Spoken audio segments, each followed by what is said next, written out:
Sheikh Badr Al Khalifa, I saw you agreeing with Salvador on 2 points particularly. One about everybody looking for the skills and the people who've got the skills, and then his second point about not just being responsible for your own organization, but trying to help other organizations become more sustainable. Yes, yes.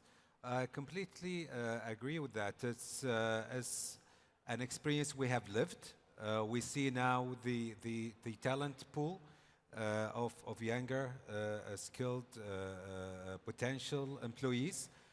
Their behavior have changed. They're very aware of ESG and particularly environmental issues. They value companies that take environmental initiatives seriously. They actually, we've seen now in interviews, they started asking questions, you know, about what the company is doing when it comes to environmental issues. They raise questions, us being in the telecom business, about, you know, the towers, their impact on the environment, what you're doing about energy, and so forth. So I think to be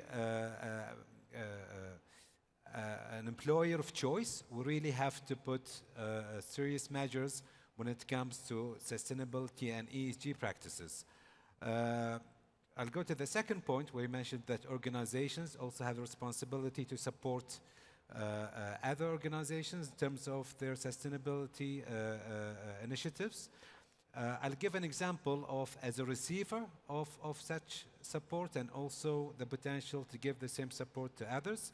Recently, we have a very special relationship with Ericsson. We've been partners for a long period on the technical front.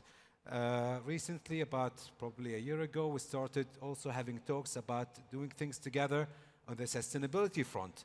And they have very kind of advanced programs, especially when it comes to applying a circular economy into operation in terms of recycling, e-waste, and so forth.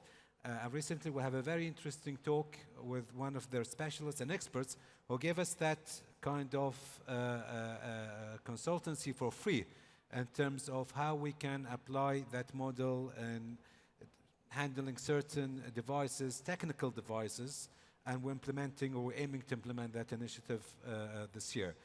Similarly, we also have new products and new solutions under one of our new Beyond companies that aims at providing or supporting governments with their government initiatives and digital transactions that in turn will reduce the use of paper and of course reduce emission targets for governments and similar institutions as well.